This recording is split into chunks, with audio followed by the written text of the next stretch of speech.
ओम नमो भगवते वासुदेवाय। ओम नमो भगवते वासुदेवाय। ओम नमो भगवते वासुदेवाय। जय श्री कृष्ण चैतन्य प्रभु नित्यानंद श्री अद्वैत गदाधर श्रीवासादि गौरभक्त वृंद।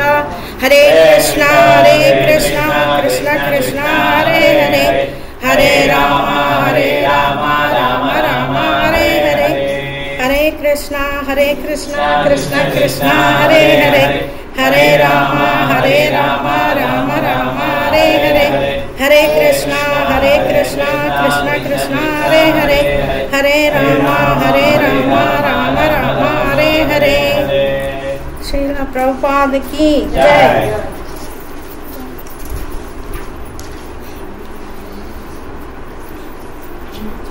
भक्ति தொண்டு श्लोकम 6-7। यो तु कर्म सर्वाणि कर्माणि 6-7 सर्वाणि कर्माणि मयि सन्न्यास्य मत्परः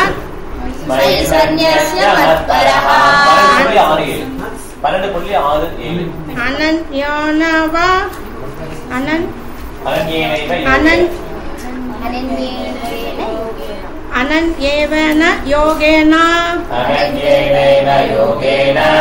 मम ध्यायन्त उपासते। அடுத்த ஸ்லோகம் உடனே படிச்சு தேசானாம் அகம் சமுத்ரத்த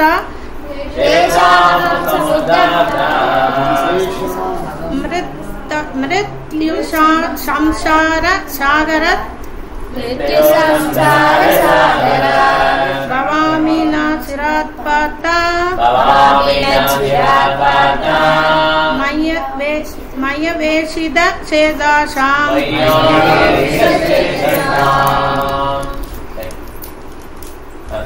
ஆனால் தங்களது எல்லா செயல்களையும் எனக்காக துறந்து பிறழாமல் என் மீது பக்தி செலுத்தி எனது பக்தி தொண்டில் ஈடுபட்டு எப்போதும் என் மீது தியானம் செய்து தங்களது மனதை என்னில் நிறுத்தி எவரெல்லாம் என்னை வழிபடுகிறார்களோ பிருந்தாவின் மகனே அவர்களை பிறப்பு இறப்பு எனும் கடலில் இருந்து உடனடியாக காப்பாற்றுவதாக நான் இருக்கிறேன். பொருள் வரை படிக்கணுமா பிரபு?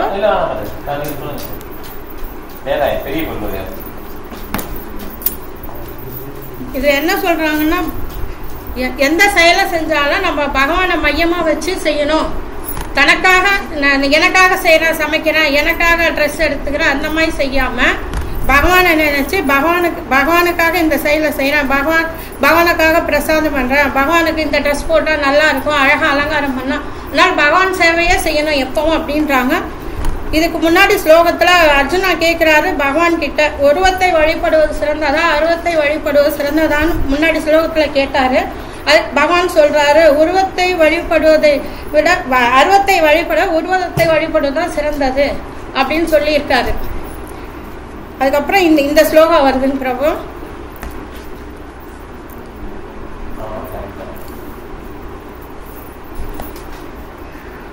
பகவான் ஸ்ரீ கிருஷ்ணருக்கு பக்தி தொண்டு ஆற்றுவதால் நாம் உன்னத அறிவையும் உலக பற்றுகளிலிருந்து விடுதலையும் அடையலாம். பக்தி தொண்டில் ஈடுபடும் போது அகங்காரம் நம்மிடமிருந்து வெளியேறி நாம் பகவானின் சேவகன் என்பதை நாம் மனதில் நிறுத்திக்கணும். நம்ம கிட்ட இருக்கிற அகங்காரம் போய் நம்ம ஒரு சேவகன் பகவானுக்கு தொண்டு செய்யறோம் அப்படின்ற நினைப்பு மட்டும்தான் நமக்கு வரணும். அதுக்கு உதாரணமா சொல்லணும்னா, நாரதர் கேட்பாங்க, நான் உங்க சேவகன்லாம் யார், உங்களுக்கு உங்க தொண்டு செய்யறதுல யாரு ரொம்ப இதுன்னு கேட்பார் நாரதர். அது பகவான் யோசிப்பார். ஏன் பகவான் யோசிக்கிறாங்க, நான் தான் பக்கத்திலேயே இருக்கேனே, எப்பவுமே இவங்களை நினைச்சிட்டு தானே இவங்க நாமத்தை அதுவும் ஒரு தொண்டு. பகவான் நாமத்தை உச்சரிச்சுட்டே இருக்கதும் ஒரு தொண்டு, பகவான் சேவை. நான் தான் பக்கத்துல இருக்கேனே, ஏன் பகவான் யோசிக்கிறாரு அப்படின்னு. அப்புறம் கொஞ்ச நேரம் கழிச்சு ஒரு கிராமத்துல ஒரு விவசாயி இருக்காரு, அவர் தான் ரொம்ப எனக்கு இது பண்றாரு அப்படின்னு சொல்லுவாரு பகவான்.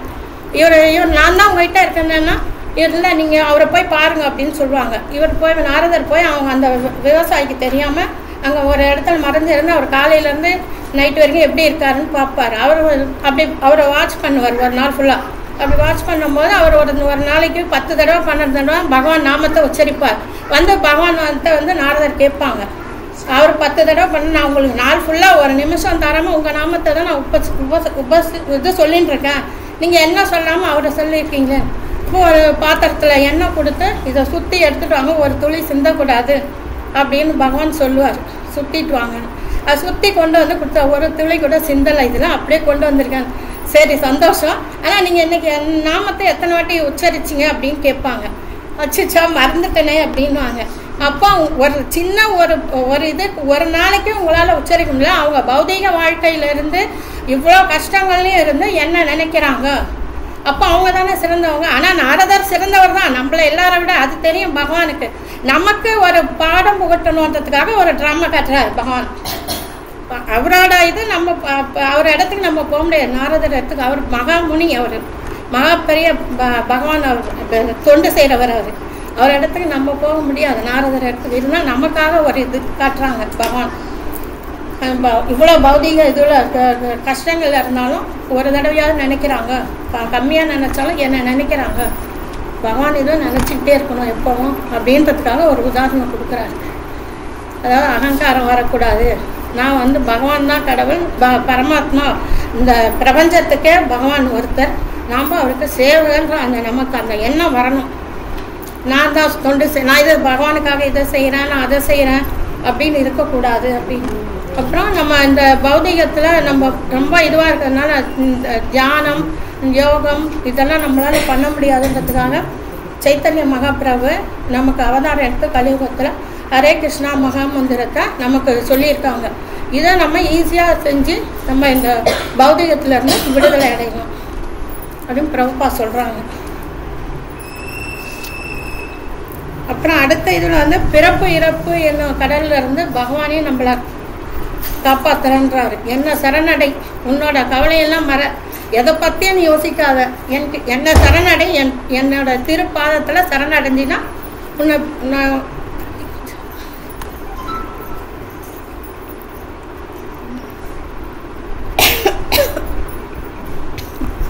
ரொம்ப பேசி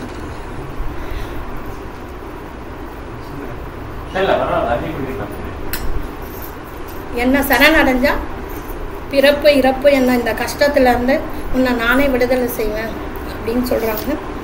அப்புறம் பெற்றோர்களால் கவனிக்கப்படும் ஒரு குழந்தை எந்த கவலையும் இல்லாமல் எந்த இது கஷ்டம் என்ன ஏது அதுக்கு ஒன்றுமே ஜாலியாக இருக்கும். அந்த மாதிரி நம்ம பகவானையே நினச்சி பகவான்கிட்டே இருந்தோம்னா நமக்கு எந்த பிரச்சனை வந்தாலும் அதை பகவானே நமக்கு தெரியாமே போக்கிடுவார்.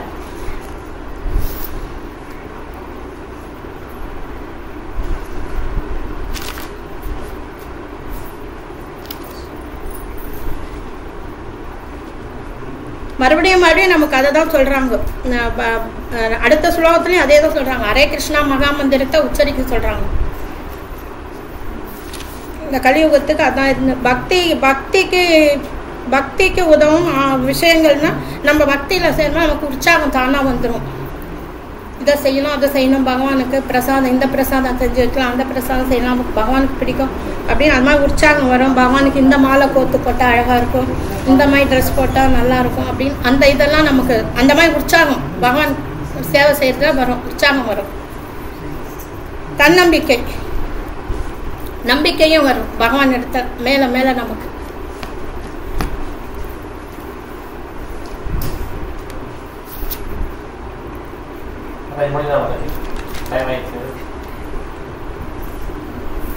முடிச்சுக்கிறேன் பிரபு, சரியா சொல்லலாம் பிரபு. ஏன்னா இது பக்திங்கிறது ரொம்ப கஷ்டம்.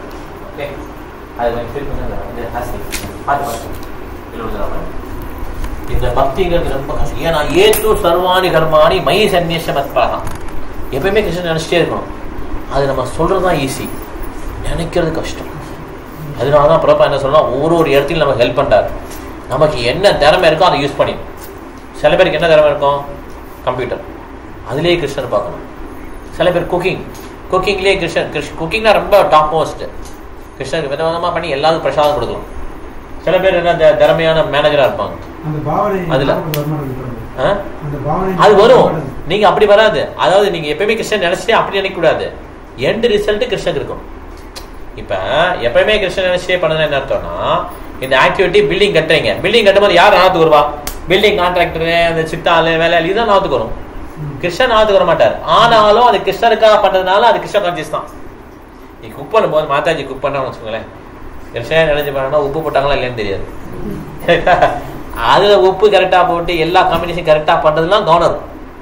ஆனா அந்த எண்ட் ரிசல்ட் கிருஷ்ணன் படைச்சு வரதுனால அது பிரசாதம் டேஸ்டா இருக்கு. அதான் அது கிருஷ்ண கான்சியஸ். கிருஷ்ண கான்சியஸ் கிருஷ்ணன் நினைச்சே அர்ஜுன சாப்பிட்டு போட்டா என்ன அர்த்தம்னா, அங்க இருக்க ஒரு செல்ஜரையும் மெயின்டைன் பண்ணலாம். இவனை எப்படி பவானை போட்டு கொள்றது, இவன் எப்படி, அப்ப சோல்ஜர் தான் மெயின்டைன் பண்றான். கிருஷ்ணா நான் அவனை நினைச்சிட்டே இருக்கணும். ஹரே கிருஷ்ண ஹரே கிருஷ்ண கிருஷ்ண கிருஷ்ணா ஹரே ஹரே ஹரே ராம ராம ராம ஹரே. இது சொல்லவே முடியல என்னால. சண்டை போடும் போது சொல்ல முடியல என்னால, நான் சண்டை போட மாட்டேன் அப்படி கிடையாது. அது நீ கிருஷ்ணருக்கா பண்ணும்போது அந்த ஆக்டிவிட்டிலாம் ஃபுல் கவனம் இருக்கும். ஆனா அது கிருஷ்ணருக்கா பண்ணீங்களா, அதான் சக்சஸ், அதான் பாவனை. புரியுதா? பாவனை தனியா கிடையாது. கிருஷ்ணர் நினைச்சே பண்றதுன்னா கிருஷ்ணருக்கா அந்த ரிசல்ட் அர்ப்பணிக்கிறீங்க, அதனால அது கிருஷ்ணன் வரும்.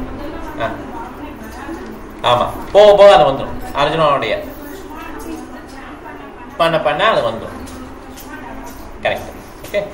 ஸோ இதே மாதிரி இதில் பார்த்தீங்க இன்னொரு ஸ்லோகம் மாதாஜி சொன்னாங்க, தேசாமம் சமுதாத்தா மிருத்யு சம்சார சாகராத் பவாமி நாச்சிராத் பார்த்தா மை ஆபிஷேஷம். இது வந்து நான் சொல்லியிருக்கேன், நான் அவங்களுக்கு டெய்லி மார்னிங் சொல்ல சொல்லியிருக்கேன். ஸ்ரீ ஹரி ஸ்ரீ ஹரின்னு ஒரு தடவை சொல்ல சொல்லியிருக்கேன். ஏன்னா இது என்ன சொல்றாரு, I am the Swift deliverer. நான் வந்து நீங்க கடல் பரவி பெருங்கடல் தத்தளிச்சிருக்கீங்க. நல்லா இமேஜின் நல்லா கண் முடிக்கோங்க. ஏன்னா இமேஜின் பண்ணுங்க, பெரிய கடல், அதில் நீங்க மாட்டிட்டு இருக்கீங்க, அப்படி தத்தளிச்சிட்டு இருக்கீங்க. அதுதான் இந்த சம்சார பெருங்கடல், பிறப்பு இறப்பு, இதுதான் பெரிய பெருங்கடல். இதுல தத்தளிச்சிட்டு இருக்கோம். அப்ப பகவான் கருடன் மேல வர வந்து நம்மளை காப்பாத்துறாரு. அதுதான் இந்த ஸ்லோகம். இதுக்கு இந்த இது கூட பிக்சர் கூட இருக்கும் இந்த பகவத்கீதையில. இந்த பிக்சர் எடுக்கலாமா? ஸ்ரீ ஹரி ஸ்ரீ 7 times. ஓகே, நாங்கள் 3 times சொல்லுவோம். ஒரே நிமிஷம்.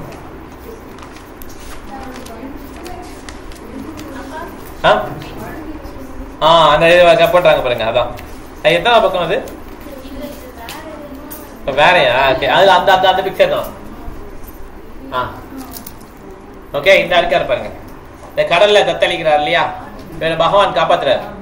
ஓகே, இதான் அந்த ஸ்லோகம். தேசாம் சமுதாத்தா மிருத்யு சம்சார சாகரா. இந்த 12.67 வருது பாத்தீங்களா, இது பெரிய பகவத்கீதை அதுல இருக்கு. சோ அதனால இந்த மாதிரி பகவான் நம்ம நினைச்சுக்கிறோம், பகவான் வந்து நீ இது பண்றாரு காப்பாத்துறாரு அப்படின்னு சொல்லி நினைச்சுக்கிறோம். ஓகே, நிச்சயம் பகவான் காப்பாற்றுவார். அந்த மாதிரி பெரிய பெண்களை நம்ம காப்பாற்றுவார். ஹரே கிருஷ்ணா. முடிச்சுக்கலாம். மாதாஜி நல்லா பிரசன்ட் பண்ணீங்க, பயப்படாதீங்க, சூப்பரா பிரசன்ட் பண்ணீங்க. ஹரே கிருஷ்ணா.